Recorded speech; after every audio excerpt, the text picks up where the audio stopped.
follows are 30 chapters of living stories. Stories that invite you to walk alongside men in their workplaces, homes, and private moments. Stories not only of struggle, but also of dignity, resilience, and hope. May this book make invisible men visible, and silent men heard. Chapter 1, The Silent. He parked his car outside the office, gripping the steering wheel a little too tightly. The morning sun streamed through the windshield, but all he felt was the heaviness pressing against his chest.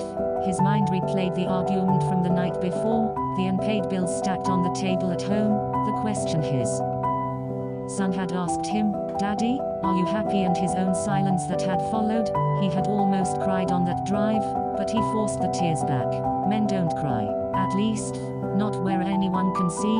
So, he fixed his face in the rearview mirror, stretched his lips into a smile, and stepped out of the car. By the time he walked through the office doors, the mask was in place. Morning, he greeted the receptionist with a practiced cheer. His colleagues nodded back as he passed, and someone even joked with him about the game last night. He laughed along, loud enough to convince them he was fine. To everyone around him, he looked like a man in control, hardworking, dependable, unshakable, but no one saw the weight he carried. No one noticed how tired his eyes were. No one knew that inside, he felt like he was drowning. At home, his daughter had given him a quick hug before running off to school, not realizing how badly he longed to hold her longer. His wife had barely spoken to him in days.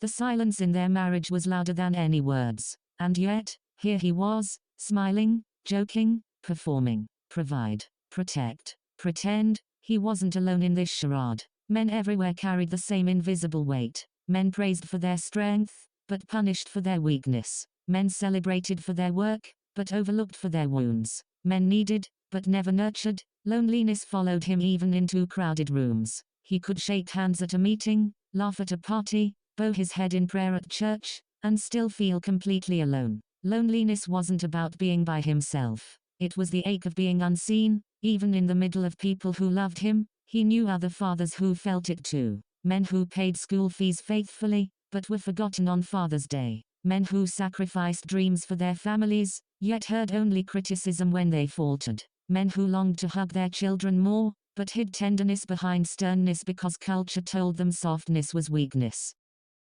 Husbands who sat at the dinner table like strangers in their own homes. Men who provided houses but longed for homes. Men who smiled while their souls dried up inside. The fear of judgment kept him silent. The fear of rejection kept him pretending. Society had taught him since boyhood, don't cry, don't falter, don't speak. So he hid. He nodded. He said, "I'm fine," but he wasn't fine, and that silence came at a cost. It ate at his health.